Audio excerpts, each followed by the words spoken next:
আপনার ভালো পাওয়ার তৈরি করলেন আগামী দিনে যাতে আমাদের ইমানের উপরে কোনো ভাইরাস অ্যাটাক করতে না পারে। আমার মায়েরা বোনেরাকে যদি এখানে জায়গা দেওয়া হতো, মাশাআল্লাহ আলহামদুলিল্লাহ, আমার বিশ্বাস যে এই জায়গাটাতে আজ মহিলারা আটতো না, প্রচুর মা বোনেরা আসতো। টাকা দেওয়ার জালসা দিতে জায়গা দেওয়া যায় না, আর আজকে টাকার আদায় নাই, কালেকশন নাই, কিছু নাই, খালি আলা হযরতের কনফারেন্স, সুন্নি জামাত নিয়ে আল্লাহ আল্লাহ রাসূল নিয়ে আলোচনা। এ বেরাদার নেই ইসলাম। এর জন্য বলি যারা এখনো আসবো করছেন তাড়াতাড়ি চলে এসে একটু নবীর মহব্বতে এসে বসে যান। তো আলা হযরত সম্বন্ধে বলতেছিলাম, তো এর নাম হচ্ছে আলা হযরত। যে যখনই তিনি আপনার কলম ধরেছেন তো যাই লিখেছেন মোহাব্বত ভরা লিখা, কলমে যাই লিখেছেন নবীর উপর তাজিম রেখে, সম্মান রেখে, আদব রেখে, মোহাব্বত রেখে তিনি কলম চালিয়েছেন। আজ আলা হযরতের মশলা যদি না থাকতো ভারতবর্ষের বহু জায়গায় মানুষের ঈমান বাঁচত না। দিল্লির জমিনে ভারতবর্ষে বিভিন্ন জায়গায় রব উঠে চলেছে, আল্লাহর ওলির মাজারে উরুস চলবে না, চাদর দেওয়া চলবে না, তারপরে এটা চলবে না, ওটা চলবে না। তো সরকারে আলা হযরত এমন কলম ধরেছিলেন, সমস্ত ওয়াহাবিদের কলমের লিখনির মাধ্যম দিয়ে তাদের কোমর পর্যন্ত ভেঙে দিয়েছে। এর নাম হচ্ছে আলা হযরত। আজ বেরাদার ইসলাম বলছেন মাসলাকে আলা হযরত মানা কি খুব জরুরি। বর্তমান সময়ে একজন খাঁটি মুমিন মুসলমান হিসাবে যদি পরিচয় দিতে চান গোটা দুনিয়ার কাছে, তো মাসলাকে আলা হযরত যদি দিয়ে দেন তো কারো আর সন্দেহ থাকবে না এই মানুষটা খাঁটি মুসলমান আছে, খাঁটি সুন্নি আছে, সুন্নি জামাতের লোক আছে। বলছি না যে মানা একদম ফরজ, তা বলছি না আপনাকে। অনেকে প্রশ্ন রেখে যদি মাসলাকে আলা হযরত আমি না বলি বা মাসলাকে আলা হযরত যদি আমি গ্রহণ না করি, যেভাবে আছে এভাবে মুসলমান কি থাকবো না? মুসলমান তো আপনি থাকবেনই। আলা হযরতের উপর কলমা পড়ার কথা কেউ বলেন, কারণ আলা হযরতের কোনো কলমা নাই, আলা হযরতের মশলা আছে। আর এই মশলাটা আলা হযরত নিজের বাড়িতে তৈরি করেননি, তিনি হাদিস ও কোরআন থেকে গবেষণা করে বের করে মানুষকে বুঝার জন্য দিয়েছে, ইমানের হেফাজতের জন্য দিয়েছে, আমল ও আকীদাকে ঠিক রাখার জন্য দিয়েছে। আমার বাপজিরা ভাইরা, সরকারে আলা হযরত কেমন আল্লাহর ওলি দেখেন একটু আপনাদেরকে বলি। ইমাম আহমদ রাজা খান রহমাতুল্লাহি আলাইহি যখন 22 বছরের ছেলে, খুব ভালো করে শুনবেন, 22 বছরের ছেলে আমার সরকারে আলা হযরত। তো ইমাম আহমদ রাজা সরকারে আলা হযরত রহমাতুল্লাহি আলাইহি তার আব্বা জান আল্লামা নাকি আলী খান রহমাতুল্লাহ আলাইহি তিনি বললেন, বাবা আল্লাহ পাক তোমাকে বহুত ইলমে ফাইজ ও বরকত দিয়েছে, তোমার জ্ঞান দিয়েছে, শিক্ষা দিয়েছে, কিন্তু তারপরও শরিয়াত কমপ্লিট হলো, তুমি তরিকাতের দিক থেকে চলো, একজন আল্লাহর ওলির হাত দিয়ে, আল্লাহর ওলির হাতে হাত দিয়ে মুরিদ হয়ে যাও। আজকের বড় পীরেরও পীর লাগে, কিন্তু আমাদের কিছু ঝামা ঘোষা মুসলমান আছে, এদের বাবা বলছে পীর লাগে না। পীর ধরলে কি লাভ আর না ধরলে কি লাভ শুনেন। আমি কিন্তু ভাবিয়েন না যে উড়াতাড়ি আপনার বাতাসে বকছি, তা ভাববেন না। আমি কিতাবপত্র মওজুদ করে আমার এই আপনার ট্যাবের ভিতরে মিনি কম্পিউটারে কিন্তু সব লোড করা আছে। আমি যে কথাগুলো বলছি স্টেজ থেকে নামার পরে বা কোনো ব্যক্তি যদি মনে করেন যে স্টেজেই দেখবো, তো আমি দেখিয়ে দিতে পারি, টেনশন নাই কিছু। কারণ আমি কিতাবপত্র পড়ে এসে বক্তব্য রাখছি আলা হযরত সম্বন্ধে। ও একবারই ভুল ভাল কথা ইচ্ছাকৃত কখনোই বের হবে না, কিন্তু মানুষ মাত্র ভুল অনিচ্ছাকৃত হবে। যদি বেরিয়ে যায় ক্ষমার দৃষ্টিতে দেখবেন বা জানাবেন, আমি রজ্জু করে নিব, টেনশন নাই। তো আলা হযরত রাহমাতুল্লাহ আলাইহি তার আব্বা জান বললে, বেটা চলো একজন কামেল আল্লাহ ওয়ালার দরবারে চলো। তো কোথায় নিয়ে গেলেন? বেরেলি শরীফ থেকে আল্লামা নাকি আলী খান রহমাতুল্লাহ আলাইহি তার আব্বা জান আলা হযরতকে নিয়ে গেলেন। হাঁটতে হাঁটতে চলতে ফিরতে করতে গিয়ে আপনার মারহেরা শরীফ, যে জায়গায় সৈয়দ জাদা নবী বংশের আওলাদ জান্নাতি ফুল আমার সৈয়দ শাহ আলে রাসূল আহমদি মারহেরাবি রহমাতুল্লাহি আলাইহি যেখানে বিরাজমান ছিলেন, জীবিত অবস্থায় তিনি যেখানে আপনার আস্তানায় ছিলেন, ওই জায়গাতে তিনি যাচ্ছেন। তো বেরাদার, যাওয়ার পরে যখন পীরের দরবারে যাচ্ছেন, যখন জায়গাটা কাছাকাছি হয়ে গেছেন, তো ইমাম আহমদ রাজা করেছেন কি, পায়ের জুতাটাকে খুলে রেখে দিয়ে খালি পায়ে চলছে। তোমাকে কেউ জিজ্ঞেস করছে, হারে বাবা সবাই জুতা পায়ে দিয়ে হাঁটছে আর তুই এখানে জুতা খুলে দিয়েছিস মানে? বলে আমি তো কোনো বাজারে যাচ্ছি না, আমি যাচ্ছি আমার পীর ও মুর্শিদের দরবারে। আর এই এলাকায় আমার পীর ও মুর্শিদ চলেন, আর তার কদম যেখানে পড়ে সেই জায়গায় যদি আমার জুতা পড়ে যায় তো বেয়াদবি হয়ে যাবে। এর জন্য জুতা খুলে দিয়েছি, এর জন্য জুতা খুলে দিয়েছি, আর খালি পায়ে হাঁটছি জানে পীরের কদমের ওপরে আমার জুতো না পড়ে যায়। তো এবার আপনারা আন্দাজ লাগান যে আলা হযরত ইমাম আহমদ রাজা পীর ও মুর্শিদের দরবারে এই রকমের তাজিম করতে পারে, এই রকমের আদব বজায় রাখতে পারে। তো এই ইমাম আহমদ রাজা যখন মক্কা মদিনায় যায় তাহলে কেমন আদব রেখেছিল, মক্কা মদিনায় যখন গেছেন কেমন তাজিম করেছিল। এর জন্য তো সরকারে আলা হযরত মক্কা শরীফে যখন কদম রাখলেন, পবিত্র কাবা শরীফের চক্রে যখন গেলেন, তো আলা হযরত থামতে না পেরে আমার সরকারে মদিনা নূরে কে তাজ সারা জাহানের মালিক ও মুখতার নবী মুস্তাফার দিকে লক্ষ্য করে বলছেন, হারাম কি জমিন और कदम रख के चलना, हराम की जमीन और कदम रख के चलना, अरे सर का मौका है वो जाने वाले जोरे बोलें सुभान अल्लाह। हजरत বলছে ইয়া রাসূলুল্লাহ আপনার মক্কা মদিনায় চলে এসেছি, আমি আপনার আদনা একজন গোলাম, আমি একজন আশিক, আপনার একজন প্রেমিক, আমি একজন আপনার দিওয়ানা, আমি একজন আপনার চাহানেওয়ালা। ইয়া রাসূলুল্লাহ এই জমিনে জুতা তো জুতা, খালি পায়ে হাঁটছি এটাও বেয়াদবি মনে হচ্ছে। এই জায়গায় মক্কার জমিনে, এই পবিত্র জমিনে, সম্মানের জমিনে, তাজিমের জমিনে, নবী গো আপনার শহরে এই জায়গায় আমার মতো গোলামে নবী মুস্তাফা আশিকে মুস্তাফা আমি গোলাম, আমি আহমদ রাজা, আমার তো মাথার ভরে চলা উচিত। কিন্তু ইয়া রাসূলুল্লাহ মাথার ভরে তো চলতে পারবো না, মাথার ভরে তো হাঁটতে পারবো না। এর জন্য ইয়া রাসূলুল্লাহ আমি কদম দিয়ে হাঁটছি, এর জন্য বেয়াদবি মাফ করবেন। তাই সরকারে আলা হযরত বলেছিলেন, কদ হারাম কি জমিন और कदम रख के चलना, अरे सर का मौका है वो जाने वाले। আমার বাপজিরা ভাইরা, আমার সরকারে আলা হযরত পীর ও মুর্শিদের দরবারে যাচ্ছেন, তো সৈয়দ সালে রাসূল আহমদ মারহেরাবি রহমাতুল্লাহি আলাই আলা হযরতের দিকে আপনার লক্ষ্য করে আছেন। যেমনই গিয়ে সালাম দিলেন আল্লামা নাকি আলী খান রহমাতুল্লাহ আলাই, এদিকে ইমামে আহমদ রাজা খান রহমাতুল্লাহ আলাই যখন আপনার সালাম দিলেন, সালামের আপনার উত্তর দিয়ে তাদেরকে ভালো জায়গাতে বসতে দিয়ে আমার সরকারে ইমাম আহমদ রাজাকে সুবহানাল্লাহ সঙ্গে সঙ্গে 22 বছরের সময় বয়স তার চলাকালীন আমার আহমদি আপনার মারহেরাবি রহমাতুল্লাহ আলাই আলে রাসূল তিনি বায়াত করছেন, অর্থাৎ মুরিদ করছেন। আপনার কি বলছে দাখিলায়ে সিলসিলায়ে দাখিলা করছেন, অর্থাৎ সিলসিলার মধ্যে দাখিলা দিচ্ছেন।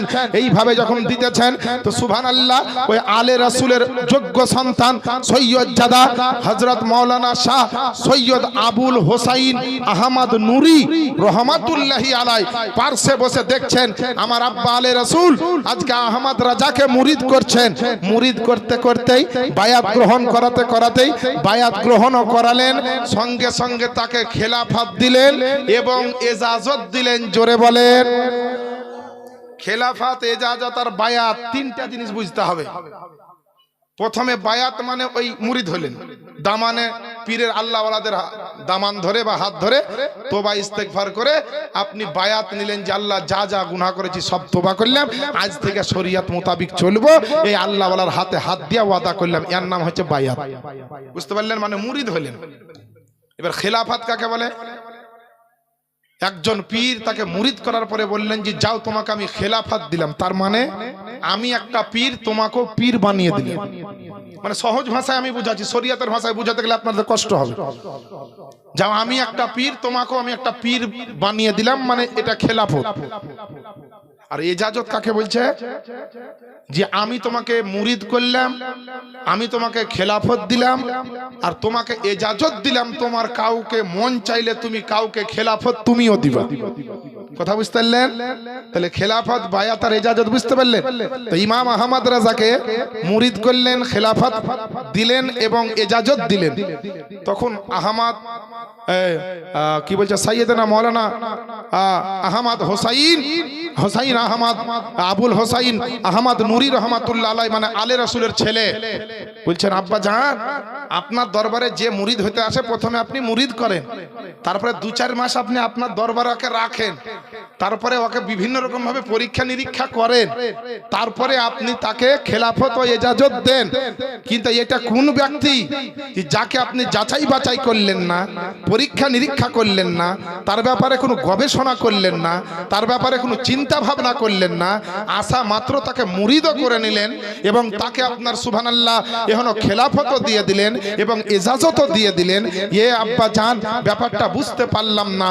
তো আল্লাহ রাসূল সাল্লাল্লাহু আলাইহি সাল্লামের বংশের সন্তান আলে রাসূল আহমদী মারহেরাবি রহমাতুল্লাহ আলাইহি বলছেন, শোনো, এর আগে আমার কাছে যারা এসেছে তাদের অন্তরে ময়লা ছিল, এর আগে যারা এসেছে তারা অনেকে নাপাক ছিল, এর আগে যারা এসেছে তারা ইলমহীন ছিল, এর আগে যারা এসেছিল তাদের শরীয়ত কমপ্লিট ছিল না, এর আগে যারা এসেছিল তাদের আপনার নবীর মোহাব্বত কমপ্লিট ছিল না, এইভাবে তাদের অনেক ঘাটতি ছিল, অনেক আপনার অসম্পন্নতা ছিল, দিলে জানে ইমানে অনেক ময়লা মাটি লেগেছিল, তারা পাক হয়ে আসতে পারেনি। তাই আগে আমি আমার দরবারে রেখে তাদেরকে পাক সাফ করিয়েছি, পবিত্র বানিয়েছি, নামাজি বানিয়েছি, ইমামদার বানিয়েছি, নবীর গোলাম বানিয়েছি, তারপরে তাকে আমি খেলাফত এজাজত দিয়েছি। কিন্তু আহমদ রাজা হচ্ছে এমন একটা শাখসিয়াত, আহমদ রাজা হচ্ছে এমন একটা ব্যক্তিত্ব, আহমদ রাজা হচ্ছে এমন একটা সন্তান, আহমদ রাজা হচ্ছে এমন নবী মুস্তাফার এক গোলাম যে রাস্তাতে আসছে তখন থেকে আমি তার রুহানি জগতের আপনার কানেকশন করে আমি দেখতেছিলাম। আহমদ রাজার দিল যদি আজকে দেখতে চাও তোমরা বলো, আহমদ রাজাই বলেছে যে আল্লাহর কসম আমি আহমদ রাজা, আমার যদি দিলটাকে কেটে দেওয়া হয় তো একদিকে লা ইলাহা ইল্লাল্লাহ আর অপর দিকে মুহাম্মাদুর রাসূলুল্লাহ সাল্লাল্লাহু আলাইহি সাল্লাম লেখা দেখতে পাবে। তো যে আহমদ রাজার দিলে একদিকে লা ইলাহা ইল্লাল্লাহ অপর দিকে মুহাম্মাদুর রাসূলুল্লাহ সাল্লাল্লাহু আলাইহি সাল্লাম লেখা থাকতে পারে, ওই আহমদ রাজার দিল নাপাক থাকতে পারে। জিনা মুসলমান ওই আহমদ রাজা 116টা বিষয়ে যে জ্ঞান অর্জন করে রাখতে পারে তার শিক্ষার কোনো অভাব থাকতে পারে না। তাই তো মারহেরাবি রহমাতুল্লাহ আলাই আলে রাসূল বলতেছে আহমদ রাজার সবকিছু কমপ্লিট ছিল, সবকিছু তৈরি ছিল, খালি আমি তরিকাতের কানেকশনটা দিয়ে দিলাম বা ফাইজ রুহানি হাসিল করে সে ইমাম আহমদ রাজা গোটা বিশ্বের মধ্যে সে চমকে যাবে। নারায়ে তাকবীর, নারায়ে রিসালাত, মাসলাকে আলা হযরত উলামায়ে আহলে সুন্নাত, নারায়ে তাকবীর, নারায়ে রিসালাত। ইয়া রাসূলুল্লাহ আমার ইমাম আহমদ রাজাকে মুরিদ করে ইজাজত খেলাফত দিয়ে বললেন এর জন্য কোনো পাকিজার দরকার নাই, এর জন্য কোনো পরিবর্তনের দরকার নাই, সব দিক থেকে কমপ্লিট আছে, সব দিক থেকে সুসম্পূর্ণ আছে। তাই তো তাকে একসঙ্গে বায়াত করলাম, খেলাফত দিলাম, ইজাজত দিলাম। বলছে হুজুর এই আহমদ রাজা এই ধরনের ব্যক্তিত্ব তো সৈয়দ আহমদ হোসাইন আহমদী আপনার আবুল হোসাইন আহমদী আহমদ নুরি সেই সন্তান আলে রাসূলের বেটা, তিনি বলছেন হুজুর আপনার এই মুরিদের উপরে এত নাজ, এই মুরিদের উপরে আপনার এত গর্ব। আহমদ রাজা কোন ব্যক্তি হতে পারে? আহমদ রাজার কোন ব্যক্তিত্বের উপরে আপনারা আলোকপাত শুনছেন একটু ভাববেন। প্রত্যেকটা নিজের দিলকে, প্রত্যেকটা নিজের মনকে কিছুক্ষণের জন্য বেরেলির কানেকশন করেন, আহমদ রাজার সঙ্গে কানেকশন নেন, আর আমার মতো মাধম গুনাহগারের মেসেজগুলো আপনার অন্তর্ভুক্ত হওয়ার চেষ্টা করেন। আহমদ রাজাকে বলতেছেন ইমাম আহমদ রাজার সামনে শাহনাকি আলী রহমাতুল্লাহ আলাইহির সামনে ওই আলে রাসূল বলছেন বেটা আহমদ রাজা আমি কবে দুনিয়া থেকে চলে যাব, বড় টেনশনে ছিলাম, বড় আপনার চিন্তায় ছিলাম যে আমি যদি এই সময় আলে রাসূল দুনিয়া ছেড়ে দিই, আমি যদি কবরে চলে যাই, আমি যদি ওই জগতে চলে যাই, আহমদ রাজা কাল হাসুরের ময়দানে আল্লাহ পাক যদি জিজ্ঞেস করেন হে আলে রাসূল দুনিয়াতে তো বহুদিন থাকলে তো আজ হাসরের ময়দানে এসেছো, তো আমি আল্লাহ আমার জন্য কি এনেছো? আমি আলে রাসূল দেখাবার মতো কিছু পাচ্ছিলাম না, দেখাবার মতো কিছু আমি ভাবছিলাম তো পাচ্ছিলাম না, গর্ব করার মতো কিছু ছিল না। কিন্তু কসম খোদার আমি আলে রাসূল বলতেছি আজ যদি আমার ইন্তেকাল হয়ে যায় আর হাসরের ময়দানে যদি আল্লাহ জিজ্ঞেস করে যে এ আলে রাসূল তুমি কি নিয়ে এসেছো দুনিয়া থেকে, তাই আহমদ রাজা আমি আল্লাহর সামনে তোমাকে পেশ করে দিয়ে বলবো হে রব্বুল আলামিন দুনিয়াতে যা করেছি সবই রেখে এসেছি, কিন্তু সাধু আজ আহমদ রাজাকে নিয়ে এসেছি। একটু জোরে বলেন না সুবহানাল্লাহ, একটু নবীর মহব্বতে বলেন সুবহানাল্লাহ। বাপ রে বাপে একবার সুবহানাল্লাহ বলছেন তো মনে হচ্ছে মুখ দিয়ে এক মুন করে ধান বের হয়েছে আপনাদের, মনে হচ্ছে এক মুন করে সব ধান দিলে। সুবহানাল্লাহ, ধান দিতে হবে না, নবীর মহব্বত দিন। আজ ব্যাটারিকে চার্জ করে নেন, তো আহমদ রাজার পীর ও মুর্শিদ। আমরা তো নিজের বড় বড় পীরকে নিয়ে গর্ব করি, তাই না? যে আমার পীর ভালো, এই তোর পীরের চাইতে আমার পীর ভালো, আমার পীরের ক্ষমতা বেশি। এ মুসলমান শোনো, তোমরা হয়তো হাদিস ও কোরআন পড়নি, রুহানি জগতে যাওনি, তরিকাতের জগতে যাওনি, হাকিকাতের জগৎ তো নাই আমাদের কারো, ক্ষমতাও নাই অর্জন করা। তো বেরাদার আপনাদেরকে একটা উদাহরণ দিয়ে দিই। আপনারা প্রত্যেকে বাড়িতে যেহেতু রান্না বান্না করে খাবার খান, প্রতিটা বাড়িতে তরি তরকারি রান্না হয়, হয় না? আর তরি তরকারিতে আপনার মশলা লাগে। তো একটা আপনার মশলা হচ্ছে আদা আর রসুন, বুঝেন তো? বিশেষ করে মাংস মাছে বেশি এগুলা যত্ন করে দিতে হয়, নাহলে রান্না ভালো হয় না। তো রসুন দেখেছেন? রসুন, এই রসুন দেখবেন, রসুনের যে একটা রসুনের যে মূল এটা একটা, আর রসুনের চারিপাশে যে কুয়াগুলা লেগে থাকে একটা অপরকে জড়িয়ে ধরে থাকে, থাকে না? একটু হ্যাঁ হু দেন না গো, রসুনও বুঝেন না নাকি? হায় হায়, আরে রসুন তো বুঝেন। তো রসুনের একটা শিকড় থাকে মিডিল দিয়ে একটা, আর তার চারিপাশে কুয়াগুলা একে অপরকে জড়িয়ে ধরে একটা রসুন এইরকম দাঁড়িয়ে থাকে। তো যারা সত্যিকারী আল্লাহর ওয়ালা শরিয়ত মোতাবিক পীর, তারা বলছেন যে যত আল্লাহর ওলি আছে জগতে, কামেল মুর্শিদ আছে জগতে, সকলেই নবীর মহব্বতের সুতোতে, এক সুতোতে তারা গাঁথা। তুমি কে হে দাঁত কালা পেট পচা অ্যালার্জি ওয়ালা চুলকানি ওয়ালা, পীর সাহেবকে ভাগ করা। তোর পীর আলাদা, আমার পীর আলাদা, তোর পীরের থেকে আমার ক্ষমতা বেশি। তুমি পীর মুরদি করতে পারোনি, তুমি পীর মুরদির নামে তুমি ব্যবসা করার চেষ্টা করো। সরকারে আলা হযরত এমন একটা শাখসিয়াতের নাম, যার দরবারে আজ বর্তমান সময়ে আপনার আশরাফি বলেন দরবারে আলা হযরতে পাবেন, কালিমি দেখেন দরবারে আলা হযরতে পাবেন, রেজবি তো পাবেনই, কাদরি তো পাবেনই, চিশতি তো পাবেনই, নকশবন্দিকে পাবেন। দুনিয়াতে যত সিলসিলা শরিয়ত মোতাবিক সিলসিলা আছে, কেউ আজ পর্যন্ত বলেনি যে আলা হযরতের দরবারে যাব না। যারা অনেকে আপনার ভুল বুঝেছিল, এখন আপনার বর্তমান 2023-24 সালের মধ্যে তাদের সকলের ভুল ভেঙে গেছে। আজ আপনার যে সমস্ত হাস্তি আলা হযরতের দরবার থেকে নিজেকে সরিয়ে রেখেছিল, যে সমস্ত ব্যক্তিত্ব আলা হযরতের দরবার থেকে নিজেকে দূরে রেখেছিল, যে সমস্ত ব্যক্তিত্ব আলা হযরতের দরবারকে আপনার হয়তো গুরুত্ব দেয়নি, আজ বুঝতে পেরেছে বর্তমান সময়ে এমন একটা ব্যান্ড, বর্তমান সময়ে এমন একটা মাসলাক, বর্তমান সময়ে এমন একটা প্ল্যাটফর্ম, বর্তমান সময়ে এমন একটা জায়গা, বর্তমান সময়ে এমন একটা প্লেস, বর্তমান সময়ে এমন একটা আপনার স্থান যে আলা হযরতের দরবারে গিয়ে যদি সচ্চা দিলে কবুল করে নেয়, আর আলা হযরতের দরবারে গিয়ে সত্যি যদি হাজিরি দিয়ে দেয়, আর সবাই মিলে যদি বলি আলা হযরতকেই মানি, তো গোটা বিশ্বের মুসলমান জানবে যে সমস্ত দুনিয়াতে কোনো নামাজি চুন্নি থাকতে পারে, কোনো মুসলমান আপনার ইমানচোর থাকতে পারে, কোনো দাড়িওয়ালা ইমামচোর থাকতে পারে, কোনো ব্যাগওয়ালা ইমানচোর থাকতে পারে, কোনো আপনার তাবলিগওয়ালা ইমানচোর থাকতে পারে, কোনো লামাঝাবি ইমানচোর থাকতে পারে, কোনো ফারাজি ইমানচোর থাকতে পারে, কত রকমের আপনার বাতিল ফেরকার লোক তারা ইমান হানি করার কাজ করতে পারে। কিন্তু কসম খোদার, বিশ্বের মধ্যে আলা হযরতের নাম আল্লাহ এমন ব্যান্ডের জায়গায় পৌঁছে দিয়েছে যে যে কোনো মানুষ যদি বিশ্বে গিয়ে বলে যে হাম আলা হযরত वाले हैं, हम आला हजरत वाले हैं, तो सबको पहचान हो जाएगा कि ये पक्का पक्का सुन्नी वाला सुन्नी है, ये अहले सुन्नत और जमात के ये आशिक मुस्तफा है। জেনে নিবে যে এটা আলা হযরতের ব্যান্ড, মানে কোনো দু নম্বরই নাই, কোনো দু নম্বরই নাই। এখন তো টর্চ উঠে গেল গো, টর্চ ব্যাটারি ভরে টর্চ জ্বালতেন না, লাইট। তো যারা বুঝতো তারা গিয়ে বলতো ভাই এভারেডি ব্যাটারি দাও, বলতো না?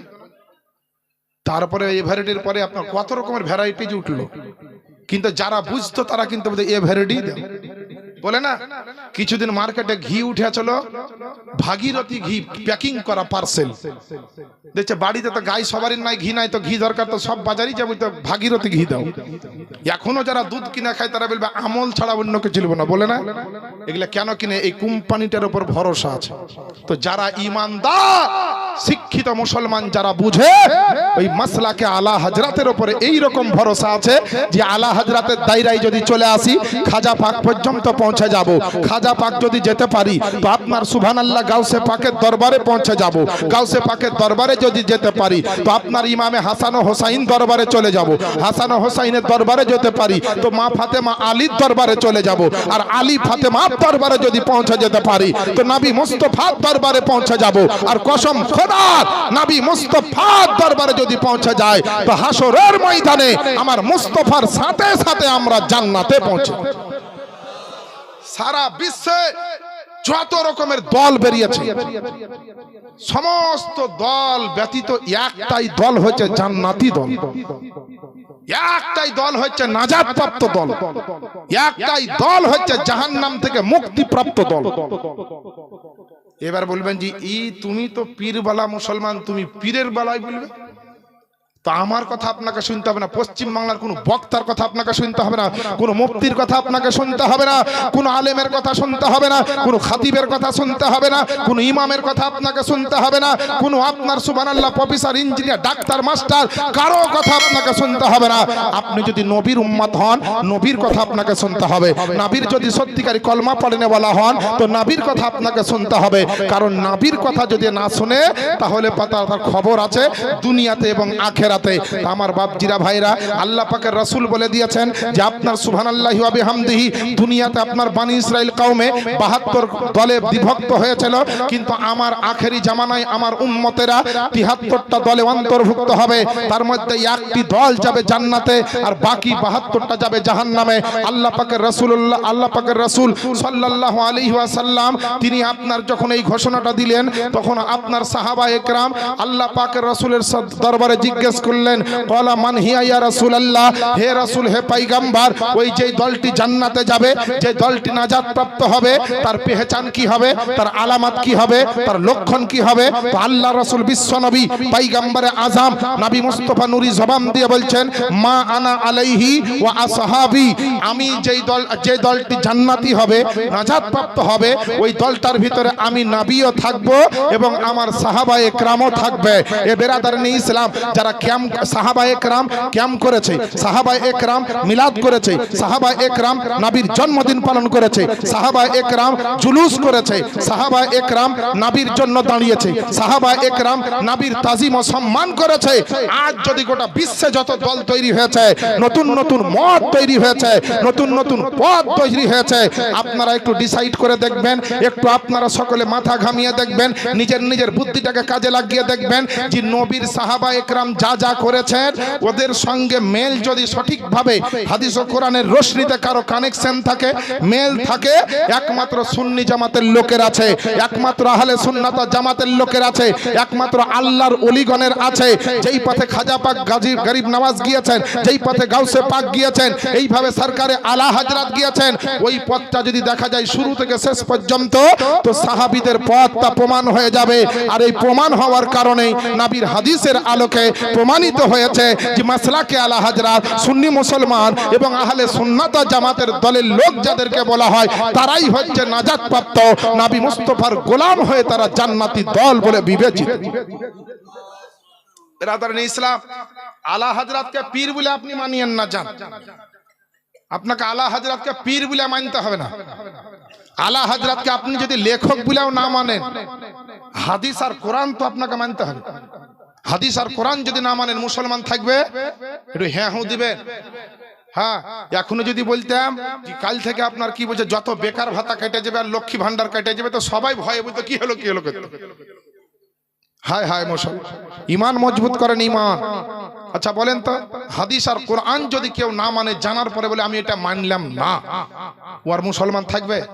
ফতোয়া কোনো মুফতিকে দিতে হবে না, ফতোয়া কোনো আলেমকে দিতে হবে না। কিছু জিনিস আছে অটোমেটিক আর গায়ে ফতোয়া লেগে যায়। হ্যাঁ, ও দেখে শুনে যদি আপনার পায়খানার চেম্বারে ডুব মারে তো ওর গায়ে কি সোনা লেগে উঠবে না ওই পায়খানার নোংরা আবর্জনা লেগে উঠবে? জি মুসলমান, তা আপনি আলা হযরতকে লেখক বলে মানলে খুব কষ্ট হয়, পীর বলে মানলে খুব কষ্ট হয়, মাসলাকে আলা হযরতের নারা লাগালে পরে আপনার দিলে খুব কষ্ট হয়। আরে আলা হযরত তো নবীর ইশক, নবীর ভালোবাসা, নবীর তাজিম, বড় বড় শিক্ষা আপনাদের আমাদের জন্য দিয়েছে, কেন খারাপ লাগবে? তো আলা হযরত ইমাম আহমদ রাজা খান রাহমাতুল্লাহ আলাইহি তিনি কে আরেকটা তার পরিচয় দিয়ে, যেটা সবকে মানতে হবে, প্রত্যেকটা মুসলমানকে মানতে হবে, আর না মানলে তার খবর আছে। বেরাদার, উঠিয়ে দেখুন আবু দাউদ শরীফ দ্বিতীয় খণ্ড 221 পৃষ্ঠা, হাদিসের রাবি হযরত আবু হুরায়রা রাদিয়াল্লাহু তাআলা আন তিনি বর্ণনা করেন যে আন আবি হুরায়রা রাদিয়াল্লাহু তাআলা আন ক্বালা ক্বালা রাসূলুল্লাহ সাল্লাল্লাহু তাআলা আলাইহি ওয়াসাল্লাম ইন্নাল্লাহা ইয়াবআসু লিহাযিহিল উম্মতি আলা রাসি মিয়াতি সানাতি মাই ইজাদ্দিদু লাহা দীনাহা, জোরে বলেন সুবহানাল্লাহ। আবু হুরায়রা রাদিয়াল্লাহু তাআলা আন তিনি বলছেন যে নবী পাক সাহেবে দো জাহান বলেছেন যে প্রত্যেক শতাব্দীতে আল্লাহ পাক কমসে কম একজন করে মুজাদ্দিদ পাঠাবেন দুনিয়ার বুকে। খুব ভালো করে বুঝেন, উলামা হযরতরাও আপনারা শুনেন ভালো করে। আল্লাহ প্রত্যেক সাদিতে, প্রত্যেক শতাব্দীতে কমসে কম একজন মুজাদ্দিদ দুনিয়াতে পাঠাবেন। মুজাদ্দিদ শব্দের অর্থ কি? সংস্কারক, মানে যে কোনো জিনিস ছিল নষ্ট হয়ে গেছে তাকে নতুন করে আবার ঠিক করবে। এক ধরনের মিস্ত্রি ধরেলেন, ঘর ভেঙে গেছে, ঘর ঠিক করে দিলেন। তো মুজাদ্দিদ সংস্কারক। কি সংস্কারক? ধর্ম সংস্কারক। নবীর সুন্নাত হারিয়ে গেছে, কমজোর হয়ে গেছে, পড়ে আছে, নষ্ট হয়ে আছে, কেউ মানে না, পালন করে না, শরিয়ত মানে না, বিপত্তি রাস্তায় চলতে লেগেছে। মুজাদ্দিদ তখন এসে মুসলমানকে বুঝিয়ে নবীর শরিয়তকে, নবীর সুন্নাতকে সে চাঙ্গা করবে। তার কাজ হচ্ছে ওই কাজ, যার নাম হচ্ছে মুজাদ্দিদ। তো আলা হযরত হলেন 14তম শতাব্দীর তিনি মহান মুজাদ্দিদ। 14তম শতাব্দী মানে এর আগে যে শতাব্দী ছিল, এখন 1446 না 47 চলছে। হ্যাঁ, 1400 হিজরি পার হয়ে যেটা চলছে, এই শতাব্দীটা যে 15 শতাব্দী, তার আগে যে 14 ছিল, ওই 14তম শতাব্দীর মুজাদ্দিদ হয়েছেন আলা হযরত। তো নবীর হাদিস আবু দাউদ শরীফে আছে যে মুজাদ্দিদ আসবে, আর মুজাদ্দিদের কাজ কি হবে তাও বলা হয়েছে। তাহলে এবার আলা হযরত যে মুজাদ্দিদ, তো এবার বলেন আলা হযরতকে মুজাদ্দিদ বলে মানতে হবে না হবে না? যে মুসলমান অনেক লজিক্যাল, ফিজিক্যাল, থিওরিক্যাল ব্যাপার আছে, আপনাকে সূক্ষ্মভাবে বুঝতে হবে, উঠক বসক করলে হবে না। আলা হযরত কার নাম? আর একটা দারুণ আপনাকে মজার ঘটনা শুনিয়ে দিই। যেই সরকারে আলা হযরত এমন একটা ব্যক্তিত্ব আপনারা শুনলেন যে আমরা তো পীর নিয়ে গর্ব করি, আর আলা হযরতের পীর এমন একটা সৈয়দজাদা আলে রাসূল, অথচ সে তার মুরিদ ইমাম আহমদ রাজাকে নিয়ে গর্ব করছে। চারটিখানি ব্যাপার। আমরা তো পীর নিয়ে গর্ব করি, আর আহমদ রাজা তিনি আপনার সুবহানাল্লাহ এমন একজন ব্যক্তি যে তার পীর ও মুর্শিদ, তার মতো মুরিদকে পেয়ে তিনি গর্ববোধ করছেন। আজ আমরা নবীর আশিক, নবীর প্রেমিক, সরকারে আলা হযরতের আশিক প্রেমিক, তাই তো বসে আছি। যারা এখনো আসেননি চলে আসেন, খুব সময় সংকীর্ণ, কারণ হ্যাঁ প্রায় 10টা বাজতে গেল। আশা করি হুজুর এলেন কি, আর এলেই জিয়াউল মুস্তাফার বক্তব্য শেষ। হুজুর যতক্ষণ না আসছেন সভাটা ঠিকঠাক রাখতে হবে। দুটো মশলা মাসাইল শুনেন। আলা হযরতের জীবনের প্রথম ফতোয়া আপনাদেরকে শোনাবো। প্রথম ফতোয়া তিনি জীবনে কি দিয়েছিলেন তা মৌখিক নয়, লিখিত আকারে, তাহরিরি আকারে তিনি দিয়েছেন, লিখিত আকারে। তো সরকারে আলা হযরতের শানে ইনশাআল্লাহ আপনাদের এই ব্যাপারটা শোনাবো। আপনারা মনে হচ্ছে একটু জং ধরা, মন খারাপ হচ্ছে, একটু নবীর মোহব্বতে বলেন না সুবহানাল্লাহ, সুবহানাল্লাহ। একটু জোর দিয়ে বলেন না সুবহানাল্লাহ, সুবহানাল্লাহ। আর একটু জোরে বলেন না সুবহানাল্লাহ। সুবহানাল্লাহ। নবীর আশিক, নবীর প্রেমিক বলতে চাই, নবীর মোহব্বত, এটা নাতে রাসূল একটা কলি শোনেন, যে আবার বক্তব্যের দিকে আস্তে আস্তে যাব, যতটুকু যাই গাড়ি ততটুকু চলবে, বুঝতে পারলেন? তবে আলা হযরতের শানি আজ বক্তব্য হবে, আমার অন্যদিকে আমি যাব। আমি কথা বলেই এসেছি যে যখন আলা হযরত কনফারেন্স, তখন আলা হযরত কি জিনিস আজকে বোঝানো দরকার আছে। আমার বাপজিরা, ভাইরা, আপনাদের এখানে অনেক গজল পড়ে গেছি, হয়তো শোনা গজলও যদি হয়ে যায় তো নবীর মোহব্বতে শুনতে থাকবেন। কারণ সূরা ফাতিহা নামাজের প্রত্যেক রাকাতই পড়তে হয়। প্রতিদিন আমরা ভাত রোজই খাই, কিন্তু অসুবিধা হয়েছে কোথায় জানেন? গজল বুঝে, এই গজলটা তো শুনেছিলাম, ওই মৌলবীটাকে দেখেছিলাম, হ্যাঁ, খালি পারে না যে প্রতিদিন নিজের বাড়িয়ালিটাকে পাল্টালে, যে এই বহু আর রাখবো না, রোজ আলাদা আলাদা বিহা করার নতুন বহু নিয়ে। কিছু মানুষ এরকম আছে গো, বহুত রকম খুঁত ধরে। বহুত রকম খুদ ধরে। তো বাবা আজকে ইমানের ব্যাটারি চার্জ করার জন্য যারা বসে আছেন তারা নবীর সবাই দিওয়ানা, নবীর সবাই আশিক। এর জন্য জোরে আর একবার বলে দেন ইয়া রাসূলুল্লাহ। আর একটু জোরে বলেন না ইয়া হাবিব আল্লাহ। দেখে নাও মদিনায় আকা, ডেকে নাও মদিনা।